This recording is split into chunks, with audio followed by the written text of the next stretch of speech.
Okay, so we have the first piece of plywood cut for our one of our beds, but because of the curve of the truck bed here, we do have to cut this in order to make it fit.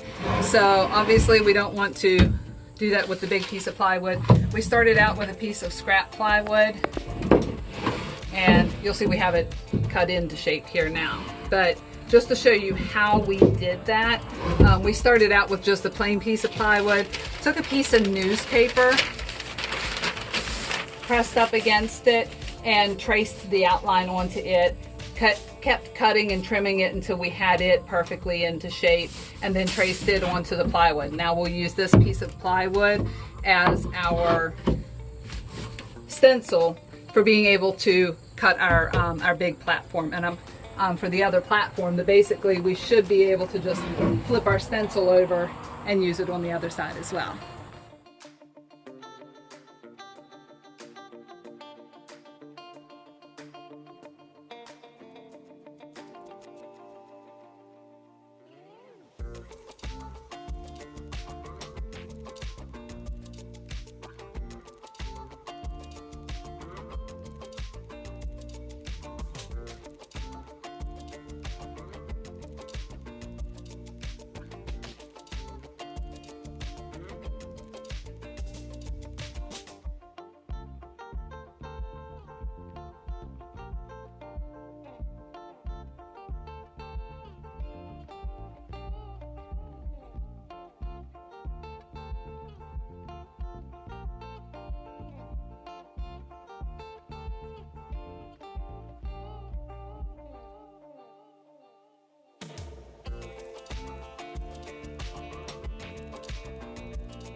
We have two separate platforms, a bed for both Miss Hap and for myself, and each of these platforms have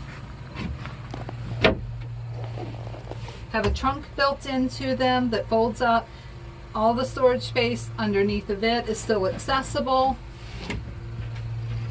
In the back, the shelf lifts up. So we are still able to access the storage space for each of those cubbies, and then the shelf itself, it just picks up and drops into place. Okay, and then on the end of each of the beds is this cubby space that we can store our dirty clothes. We can store anything that we want to be able to access quickly, easily from outside of the truck.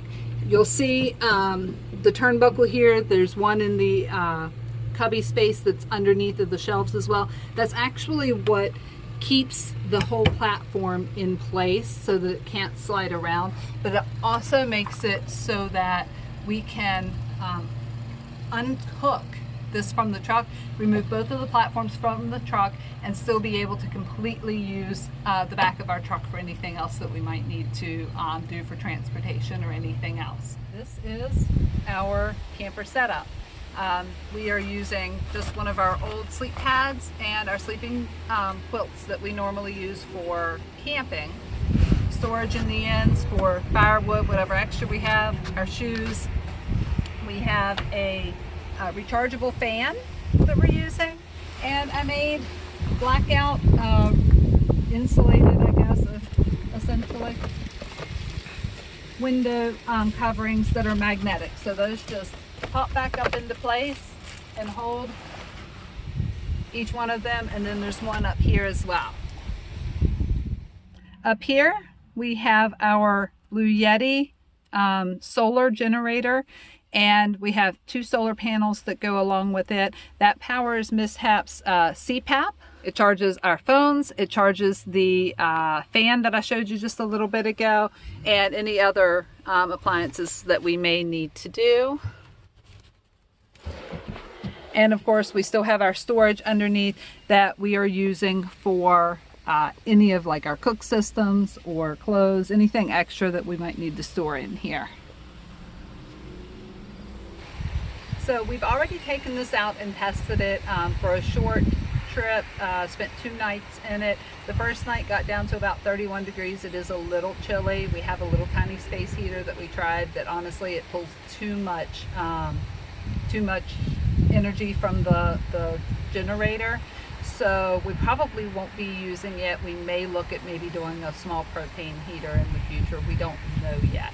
I'm hoping with the insulation it'll stay warm enough, and with our quilts we're really not going to need those in the future, I'm hoping. Other things that we would like to redesign about it still is we want to put in a wood floor base as well. That way when we have some water that kind of leaks in around the tailgate, we don't have to worry about anything we've sat on the floor getting wet. And we'll create a little platform here that lifts up just on the foot end of it, just so that Mishap has a little bit more space for his feet. He is longer, a little too long for the entire truck bed, so when he's laying in here he needs a little bit more foot space, so we are going to create that little platform for him. Otherwise we were really happy with the build. Cost wise it was around $250 total for everything we did. Of course we did all of the woodwork ourselves. We already had the tools for it. I think we bought like some sandpaper, and the screws was the only thing that we actually purchased there. We purchased the magnet systems, Reflectix to make the window coverings out of, and total cost was about $250, and that's with the high price of lumber right now being post-COVID. Plans for the future.